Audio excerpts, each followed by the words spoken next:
Lo scrittore Pascal Schembri nasce a Realmonte, poi si trasferisce dall'Agrigentino in Francia a Parigi, ma la Sicilia rimane sempre nel cuore e la riporta nei suoi libri. Sì, sì, la Sicilia infatti io la difendo sempre anche sia a Parigi che in altri paesi, perché non si può dimenticare il paese dove uno nasce, dopo perché abbiamo molte ricchezze anche se diciamo, per il momento non sono molto messe in valore.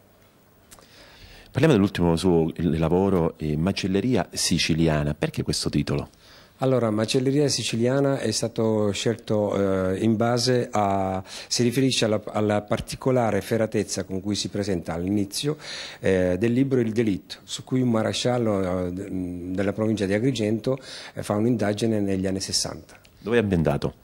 Allora, è ambientato nella provincia di Agrigento, però non ho voluto mettere nessun nome di paese per evitare che qualcuno potesse dire si riferisce a questo o a quest'altro delitto. Quindi, anche se sul libro è scritto in prima pagina che è una storia inventata e quindi tutti i personaggi sono nati dalla fantasia. Ce la può un po' brevemente raccontare la trama?